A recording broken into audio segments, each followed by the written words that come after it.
శ్రీ కళావేదిక అంతర్జాతీయ chairman doctor Kattimanda Pratap, జాతీయ అధ్యక్షురాలు జి ఈశ్వరి భూషణం ఆధ్వర్యంలో నిరంతరం సాహితీ యాత్రలో భాగంగా డిసెంబర్ 7వ తేదీన ఆదివారం నాడు జయభాస్కర బ్రాకెట్ హాల్ ఖమ్మం రోడ్డులో జాతీయ స్థాయిలో శతాధిక కవి సమ్మేళనం నిర్వహిస్తున్నట్లు ఆ సంస్థ అధ్యక్షులు పోతుగంటి వీరాచారి తెలిపారు. శ్రీ కళావేదిక 159వ జాతీయ శతాధిక కమిటీ సమ్మేళనం జరగనుందని, తెలంగాణ, ఒరిస్సా, కర్ణాటక, ఆంధ్రప్రదేశ్, తమిళనాడు రాష్ట్రాల నుంచి కవులు పాల్గొంటారని, సూర్యాపేట జిల్లాలో ఉన్న కవులు కూడా పాల్గొనవలసిందిగా కోరుతూ వీరందరినీ సాహితీ వసంతోత్సవం పేరిట సత్కరించినట్లు తెలియజేశారు. ఇది అత్యంత ప్రతిష్టాత్మకంగా నిర్వహించే 159వ శ్రీ కళావేదిక ఫెస్ట్ గా పేర్కొన్నారు. స్థానిక సూర్యాపేట జిల్లా సారథ్యంలో ఈ కార్యక్రమం జరుగుతుందని, కవితా గానం సదస్సు, పుస్తక ఆవిష్కరణ కార్యక్రమాలు జరుగుతాయన్నారు. తెలుగు భాష, సాహిత్యం, తెలుగు కళలు, తెలుగు సాంప్రదాయాల పరిరక్షణలో భాగంగా శ్రీ కళావేదిక నిరంతర సాహితీ కార్యక్రమాల్లో భాగంగా ప్రతి నెల ఒక్కో జిల్లాలో కార్యక్రమాలు నిర్వహిస్తున్నట్లు పోతుగంటి వీరాచారి తెలిపారు. ఏ విధమైన ఫీజు లేకుండా పాల్గొన్న కవులకు, కళాకారులు అందరినీ జ్ఞాపిక, శాల్వా, పూలదండ, ప్రశంస పత్రంతో ఘనంగా సత్కరించుతున్నామని ఆయన తెలియజేశారు.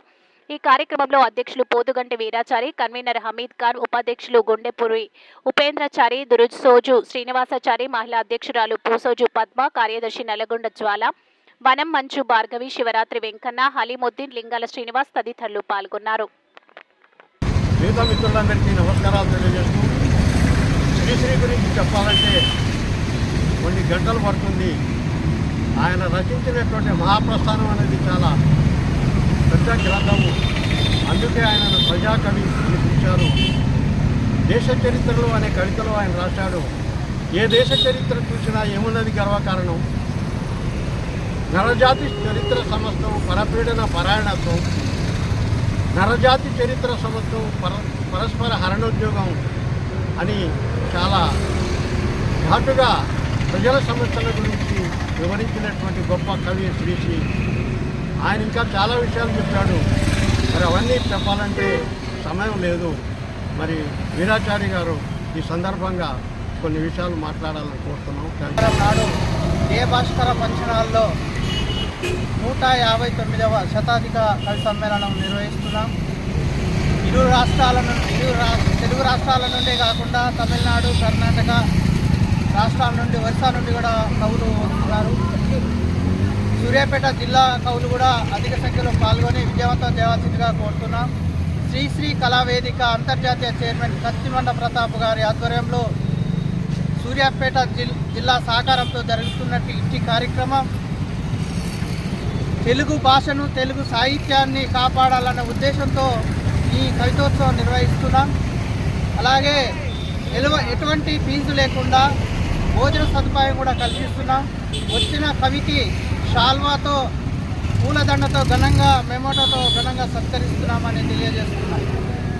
తెలుగు భాష, తెలుగు సంస్కృతి, తెలుగు వైభవం, తెలుగు సాహిత్యం, తెలుగు కళలు వీటన్నిటినీ ఈ తెలుగు నేలపై వికసింపజేయాలన్నటువంటి సదుద్దేశంతో నిరంతర సాహిత్య సాంస్కృతిక ప్రపంచనాన్ని నెల క్రతువుగా, సాహితీ క్రతువుగా సూర్యాపేట నేలపై కవిత్వం పూస్తుంది, అక్షరాల వాన కురుస్తుంది అనేటువంటి ట్యాగ్లైన్తో ప్రతి నెల వీళ్ళు సాహితీ సదస్సులు నిర్వహించడానికి అనుకూలంగా పెద్ద ఎత్తులో, అంటే ఇప్పటికీ 159